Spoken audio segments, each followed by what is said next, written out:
Hello students, कैसे हैं आप सब। आई होप अच्छे होंगे। तो फ्रेंड्स, मैं फिर से हाजिर हूं अपने करंट अफेयर रिवीजन के सेशन में। तो दोस्तों चलिए शुरुआत करते हैं एक मोटिवेशनल कोट्स के साथ।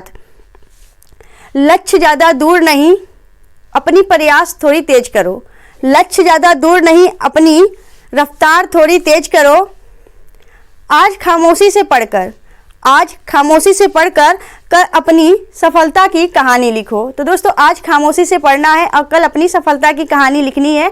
तो चलिए चलते हैं हम प्रश्नों की तरफ। पहला क्वेश्चन आपका है यहाँ पे। पहला क्वेश्चन है कि पुरुष वर्ग में ITF विश्व चैंपियन पुरस्कार 2023 किसे मिला है। तो आपका राइट आंसर हो जाएगा यहाँ पे। पहले हम जान लेते हैं ITF है क्या। ITF का मतलब है इंटरनेशनल टेनिस फेडरेशन। ठीक है, टेनिस फेडरेशन इसका नाम है। ठीक है, याद रखिएगा, टेनिस फेडरेशन इसका नाम है। इंटरनेशनल टेनिस फेडरेशन इसका नाम है आपका ITF का। तो पुरुष वर्ग में आपसे पूछा है, पुरुष वर्ग में ITF विश्व चैंपियनशिप पुरस्कार 2023 किसे मिला है।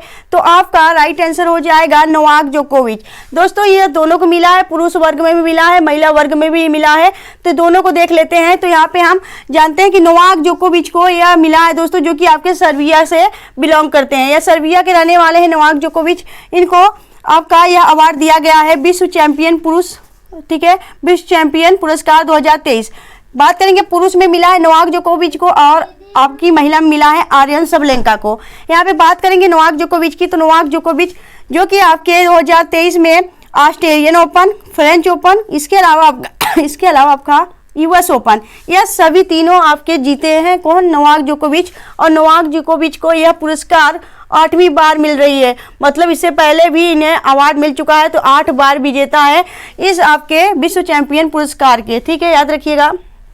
बात करते हैं यहाँ पे आर्यन सबलेंका की। तो आर्यन सबलेंका बेलारूस से बिलोंग करती हैं और इन्होंने ऑस्ट्रेलियन ओपन जीता है, याद रखिएगा। आपको बता दें दोस्तों कि आपके जो ग्रैंड स्लैम होते हैं, टेनिस ग्रैंड स्लैम 4 होते हैं। एक तो होता है आपका ऑस्ट्रेलियन ओपन, दूसरा होता है आपका फ्रेंच ओपन, तीसरा होता है आपका विंबलडन और चौथा होता है आपका US ओपन। ठीक है, याद रखिएगा। अगर हम बात करें यह तीनों आपके चारों जो ग्रैंड स्लैम है उसमें से 3 जो है यह तो आपके किसने जीता है। तो नोवाक जोकोविच, ये नोवाक जोकोविच, यह भी आपके नोवाक जोकोविच, यह भी आपके नोवाक जोकोविच ने जीता है। लेकिन बात करें जो विंबलडन है इसे किसने जीता है। तो इसे किसने जीता है दोस्तों। तो इसे जो जीतने वाले हैं नोवाक जोकोविच इन्हें जीते हैं। यह तीनों आपके नोवाक जोकोविच जीतने वाले हैं। विंबलडन जो है सबसे पुराना ग्रैंड स्लैम है आपका टेनिस का। ठीक है, इसे जीतने वाले कार्लोस अल्कराज हैं, याद रखिएगा। कार्लोस अल्कराज जीते हैं विंबलडन, जो कि सबसे पुराना आपका ग्रैंड स्लैम है। बाकी ये तीनों जो है किसने जीता है, नोवाक जोकोविच ने जीता है। ये आप सभी को याद रखना है। ठीक है, सबसे लास्ट में आपका, सबके लास्ट में जो होता है वर्ष के लास्ट में, यह US ओपन होता है। चलिए आगे देखेंगे अगले क्वेश्चन तरफ। अगला क्वेश्चन आपका है कि खेलो इंडिया पैरा गेम्स 2023। ठीक है, जो आपका खेलो इंडिया पैरा गेम्स के पहले संस्करण की पदक तालिका में पहला स्थान किसे मिला है। तो दोस्तों आप सभी जानते हैं अभी पैरा जो आपका खेलो इंडिया पैरा गेम्स है यह दिल्ली में आयोजित किया गया था और इसका यह प्रथम संस्करण था। ठीक है, तो अगर बात करें इसमें किसको प्रथम स्थान मिला है, तो यह हरियाणा को प्रथम स्थान मिला है।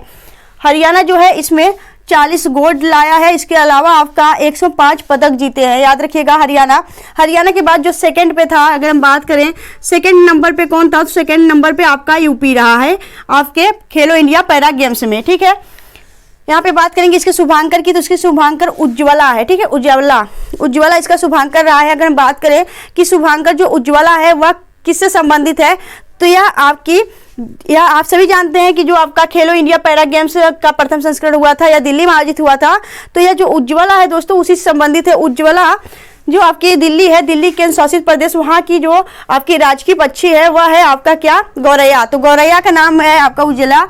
ठीक है, या गौरैया से संबंधित है उज्ज्वला। और इसमें आपके कुल 7 खेल शामिल हुए थे आपके खेलो इंडिया पैरा गेम्स में। ठीक है, यह प्रथम संस्करण आपके दिल्ली में आयोजित हुआ था। इसमें प्रथम स्थान किसका आया है, हरियाणा राज्य का आया है। आपके 40 गोल्ड और आपके 105 पदक इसने जीता है। इसके बाद सेकंड पे आपका यूपी रहा है। चलिए आगे देखेंगे अगले क्वेश्चन तरफ। अगला क्वेश्चन आपका है कि अंतरराष्ट्रीय ठीक है, यहाँ पे हमने दूसरा क्वेश्चन देख लिया। अब हम तीसरा देखेंगे यहाँ पे वर्ल्ड बैंक। ठीक है, WB मतलब वर्ल्ड बैंक की प्रवासन और विकास रिपोर्ट्स के अनुसार वर्ष 2023 में प्रवासियों से सर्वाधिक प्रेषक प्राप्त करने वाला देश, सर्वाधिक प्रेषक प्राप्त करने वाला देश, यानी आपने कुछ समझा? तो दोस्तों यहाँ आपका जो WB है यानी वर्ल्ड बैंक। ठीक है, यहाँ पे यह रिपोर्ट निकालते हैं आपका कि यह रिपोर्ट निकालता है प्रवासियों से सर्वाधिक प्रेषक प्राप्त करने वाला देश आपका अपना भारत है। बात करेंगे यहाँ पे हम, जैसे कि यहाँ पे हो गया आपका अपना भारत। ठीक है, भारत हो गया, यह USA हो गया। ठीक है, यहाँ से कोई भारतीय आपके USA में गया तो वह प्रवासी भारतीय कहलाएगा, और उसके द्वारा जो आपके पैसे होते हैं वह आपके इंडिया में पुनः भेजे जाते हैं। तो उसी की रिपोर्ट ये बता रहा है कि जो आपके भारत के प्रवासी आपके USA में गए हैं, वहाँ से जो पैसे आपके सबसे ज़्यादा आ रहे हैं वह भारत में देखने को मिल रहे हैं। ठीक है, बात करेंगे यहाँ पे भारत में देखने को मिल रहे हैं, तो वही बात की जा रही है। तो यह आपका रिपोर्ट WB निकालता है यानी कि वर्ल्ड बैंक। तो इसमें आपका जो टॉप देश रहा है कि प्रवासियों से सर्वाधिक जो प्रेषक प्राप्त करने वाला देश है वह भारत रहा है। ठीक है, 125 अरब डॉलर इसने प्राप्त किया है। ठीक है, बात करेंगे सेकंड नंबर पे। सेकंड नंबर पे आपका मैक्सिको है, यहाँ पे हम लिख दे रहे हैं सेकंड नंबर पे मैक्सिको रहा है, लेकिन पहले नंबर पे आपका अपना भारत रहा है, यह आपको याद रखना है। ठीक है, अब हम बात करने वाले हैं WB की। तो WB यानी वर्ल्ड बैंक। वर्ल्ड बैंक के वर्तमान में अध्यक्ष कौन है? तो वर्ल्ड बैंक के वर्तमान में अध्यक्ष है अजय बंगा, यह आपके भारतीय मूल के हैं, तो इसलिए इंपॉर्टेंट है, याद रखिएगा। वर्ल्ड बैंक के जो अध्यक्ष है वर्तमान में अजय बंगा है, याद रखिएगा। ठीक है, तो आपको समझ में आया? यह जो आपका यह प्रवासियों से सर्वाधिक प्रेषक प्राप्त करने वाला देश है भारत है, और सेकंड नंबर पे मैक्सिको है, याद रखिएगा। ठीक है, आगे देखेंगे अगले क्वेश्चन तरफ। अगला क्वेश्चन आपका है कि अंतरराष्ट्रीय प्रवासी भारतीय दिवस कब 2023 में कब मनाया गया? तो दोस्तों अंतरराष्ट्रीय बात की जा रही है, यहाँ पे आपसे भारतीय नहीं पूछी जा रही है, यहाँ पे बात की जा रही है अंतरराष्ट्रीय प्रवासी भारतीय दिवस 2023 कब मनाया गया। तो अंतरराष्ट्रीय जो आपका इंटरनेशनल माइग्रेंट डे है दोस्तों, यह आपके 18 दिसंबर को मनाया जाता है। ठीक है, 18 दिसंबर को आपका अंतरराष्ट्रीय प्रवासी दिवस मनाया जाता है। अगर हम बात करें कि आपका जो अंतरराष्ट्रीय प्रवासी दिवस है वह 18 दिसंबर को मनाया गया, और इसी से संबंधित और कुछ दिवस है उसको भी देख लेते हैं। जैसे आपका हो गया यहाँ पे वीर बाल दिवस। ठीक है, वीर बाल दिवस यह आपका कब मनाया जाता है? तो यह मनाया जाता है आपका, ठीक है, जो वीर बाल दिवस है यह मनाया जाता है आपका 26 दिसंबर को। ठीक है, 26 दिसंबर को यह मनाया जाता है। 26 दिसंबर को वीर बाल दिवस मनाया जाता है। विश्व मृदा दिवस जो है आपका 5 दिसंबर को मनाया जाता है।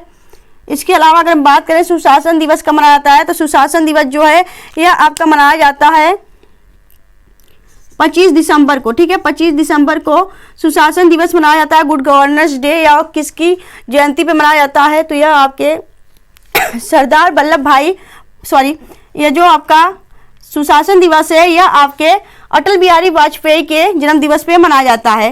ठीक है, और जो आपका यूनिटी डे है, एकता दिवस, वह किसके जन्म दिवस में मनाया जाता है? वह सरदार वल्लभ भाई के दिवस पे मनाया जाता है आपका 31 अक्टूबर को। ठीक है, याद रखिएगा। चलिए आगे देखेंगे अगले क्वेश्चन तरफ। अगला क्वेश्चन आपका है, अगर हम बात करें दोस्तों, जो यह आपका अंतर्राष्ट्रीय प्रवासी दिवस है यह तो मनाया गया आपका 18 दिसंबर को। अंतर्राष्ट्रीय की बात करें, बात करें प्रवासी भारतीय दिवस कब मनाया जाता है, तो प्रवासी जो भारतीय दिवस है वह मनाया जाता है आपका, ठीक है, भारतीय प्रवासी दिवस यह कब मनाया जाता है? तो यह मनाया जाता है आपका 9 जनवरी को। ठीक है, 9 जनवरी। अगर हम बात करें 9 जनवरी को आपका 1915 में जब साउथ अफ्रीका से महात्मा गांधी भारत आए थे, तो उनकी वापसी के लिए दोस्तों आपका भारतीय प्रवासी दिवस मनाया जाता है 9 जनवरी को, प्रत्येक वर्ष मनाया जाता है। याद रखिएगा, आपका भारतीय प्रवासी दिवस 9 जनवरी और अंतर्राष्ट्रीय प्रवासी दिवस आपका 18 दिसंबर। यह सभी को याद रखना है, यह बातें कंफर्म होनी चाहिए, न कि आपके एग्जाम हाल में बैठते हुए आप थोड़ा कंफ्यूज हो जाएं, फिर आपको 18 दिसंबर को आप लगा दे भाई। तो ऐसे नहीं करना है, आपको क्लियर रखना है कि जो अंतर्राष्ट्रीय प्रवासी दिवस है वह आपका 18 दिसंबर और जो आपका भारतीय प्रवासी दिवस है वह आपका 9 जनवरी। ठीक है, चलिए यहाँ पे बात करने वाले हम अगले क्वेश्चन की तरफ। अगला क्वेश्चन आपका है कि अंडर 19 एशिया 2023 की विजेता टीम कौन सी है? ठीक है। अंडर 19 जो आपकी एशिया कप हुई है 2023 की विजेता टीम कौन रही है? तो आपका राइट आंसर हो जाएगा बांग्लादेश रही है। ठीक है, बांग्लादेश की बात की जा रही है, तो यह इसका 10वां संस्करण था। संस्करण की बात करें तो जो आपका अंडर 19 एशिया कप हुआ है, इसका यह 10वां संस्करण खेला गया। आयोजन कहाँ हुआ था? तो आयोजन हुआ था आपके यूएई में। ठीक है, यूएई में इसका आयोजन हुआ था। और उप विजेता की बात करें भी तो यूएई ही था। बांग्लादेश विजेता था और उप विजेता यूएई था। और अगर बात करें सर्वाधिक बार किसने जीती है, तो अपना प्यारा भारत। अपना प्यारा भारत आपका 8 बार विजेता रह चुका है आपका अंडर 19 एशिया कप में। और यह 10वां संस्करण हुआ है, जिसमें से 8वां बार आपका भारत ही जीता है। और आपके अब इस बार जो है 10वें संस्करण में आपका बांग्लादेश ने जीता है। बांग्लादेश दोस्तों सबसे ज़्यादा इंपॉर्टेंट है। बांग्लादेश से हमारी काफ़ी ज़्यादा आपके अच्छे संबंध हैं। और बांग्लादेश से सबसे ज़्यादा स्थलीय सीमा साझा होता है अपने भारत का। भारत का जो पड़ोसी देश है आपका बांग्लादेश, उससे सबसे ज़्यादा आपका स्थलीय सीमा साझा सब होता है। अगर हम बात करें कितना स्थलीय सीमा साझा होता है, तो स्थलीय सीमा की बात करें तो इसका कुल सीमा कितना लगता है भारत के साथ, तो 4096.7 किलोमीटर सीमा साझा होता है। और इससे कुल 5 देश लगते हैं। सॉरी, इससे जो बांग्लादेश है दोस्तों, बांग्लादेश से भारत के कुल 5 राज्य लगते हैं। वो 5 राज्य कौन कौन से हैं, तो आइए जान लेते हैं यहाँ पे। AM, PM और T। ए से हो गया असम, ठीक हो गया, ए से हो गया असम, मे से हो गया मेघालय, पी से हो गया पश्चिम बंगाल,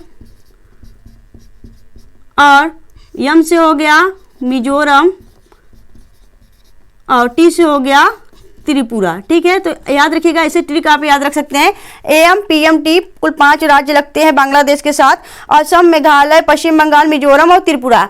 और आपसे क्वेश्चन पूछा था कि तीनों तरफ से घिरा हुआ राज्य बांग्लादेश से कौन सा है, तो वह आपका त्रिपुरा ही है, याद रखिएगा। ठीक है, तो आपके यह सारे क्वेश्चन हमने कंप्लीट किए। और आपको बता दी दोस्तों कि मैत्री डीजल पाइपलाइन जो है 131 किलोमीटर, ठीक है, मैत्री डीजल पाइपलाइन बिछाई गई है आपके बांग्लादेश से भारत के अंदर। ठीक है, याद रखिएगा, यह सबसे बड़ी इंपॉर्टेंट बात है, यह आपने याद रखना है। ठीक है, ठीक है। और याद करें हम एक्सरसाइज के साथ कौन कौन से होता है, तो बंगोसागर एक्सरसाइज होता है आपका किसके साथ, तो यह होता है आपके बांग्लादेश के साथ। ठीक है, बंगोसागर होता है एक्सरसाइज। इसके अलावा और कौन सा एक्सरसाइज होता है, तो आपने बताना है इसके साथ और कौन सा एक्सरसाइज होता है आपके।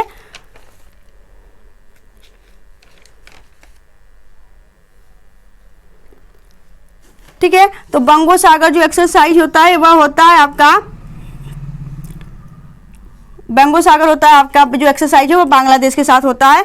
और आपको बता दें कि सबसे ज़्यादा इंपॉर्टेंट है यह बात कि सबसे ज़्यादा जो स्थलीय सीमा साझा करता है भारत, वह आपके बांग्लादेश के साथ ही करता है। और सबसे कम किसके साथ करता है, तो सबसे कम जो होता है वह आपके अफगानिस्तान के साथ होता है। ठीक है, 106 किलोमीटर।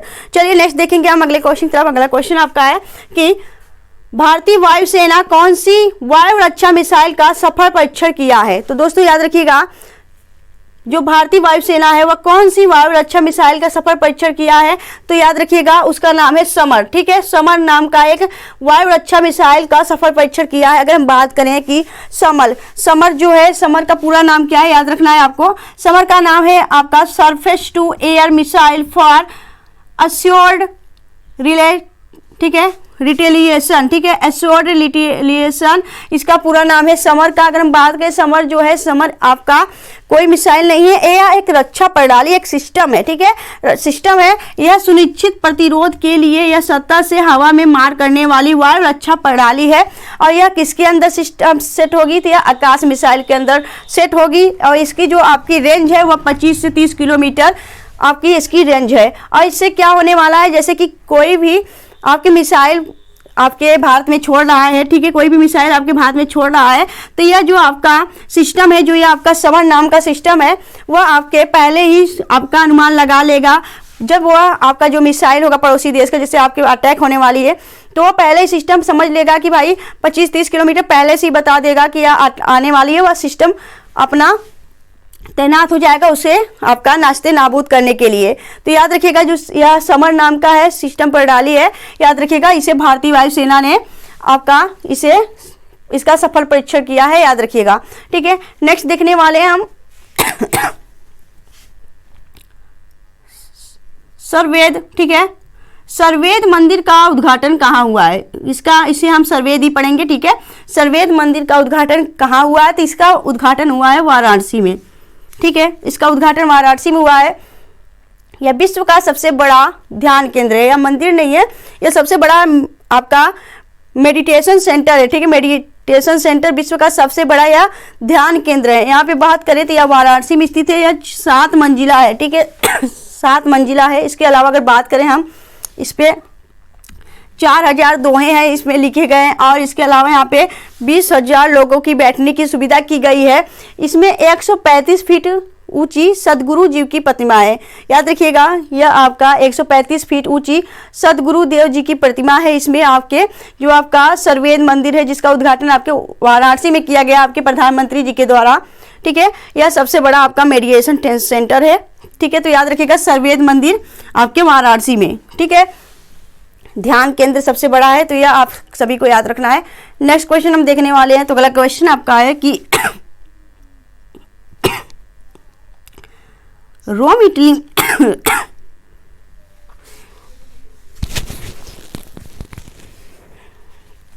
रोम इटली में स्थित UNIDROIT की गवर्निंग काउंसिल में चुनी जाने वाली भारतीय महिला कौन है? तो आपका राइट आंसर हो जाएगा उमा शेखर। उमा शेखर रोम इटली में स्थित है आपका UNIDROIT की गवर्निंग काउंसिल में चुनी जाने वाली पहली भारतीय महिला, याद रखिएगा। तो उमा शेखर है, तो करेक्ट आंसर हो जाएगा उमा शेखर, आपको याद रखनी है।